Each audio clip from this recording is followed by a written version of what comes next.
Զորակոչիկների առողջական ցուցանիշների ցանկը էապես խստացրել են։ Կառավարությունը այստեղ փոփոխություններ է կատարել։ Մի շարք հիվանդություններ, որոնց արկայության դեպքում նախկինում հնարավոր էր ստանալ տարկետում կամ ազատում պարտադիր զինծառայությունից, այժմ այլևս նման հիմք չեն ստեղծում։ Որոշումը կառավարությունը ընդունել է անցած տարվա դեկտեմբերի նիստում, միանգամից առանց հանրային քննարկման։ Փոփոխությունների արդյունքում զինվորական ծառայության ենթակա են դառնում նաև այն անձինք, ովքեր ունեն, օրինակ, գլխուղեղի անոթային անոմալիաներ։ Այս հանգամանքը լուրջ մտահոգություններ է առաջացրել իրավապաշտպանների ու մասնագետների շրջանում։ Իրավապաշտպան Նազելի Մովսեսյանի խոսքով նման խնդիրների շուրջ տարիներ շարունակ քննարկումներ են եղել։ Նշում է, որ նախկինում, երբ զորակոչիկները սեփական միջոցներով անցնում էին հետազոտություններ եւ նրանց մոտ հայտնաբերվում էր, օրինակ, գլխուղեղի ուռուցքային գոյացություն կիստա, սովորաբար տարկետում էր տրվում։ Եթե ենթադրենք անձը գտնվում է ծառայության ընթացքում մարտական հերթափոխում, մարտական հերթապահություն է իրականացնում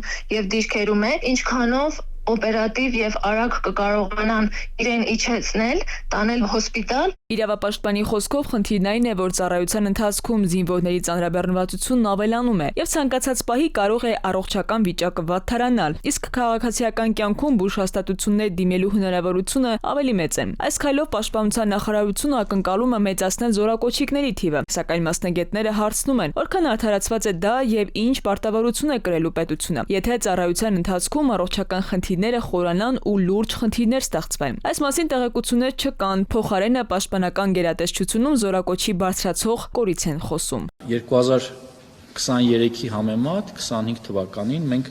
ունեցել ենք զորակոչի 19% աճ։ Սա մեր փոփոխությունների ոչ միայն օրենսդրական, այլև կառավարության որոշումների, մասնավորապես 404-405 որոշումների փոփոխության արդյունքներն են, եւ սա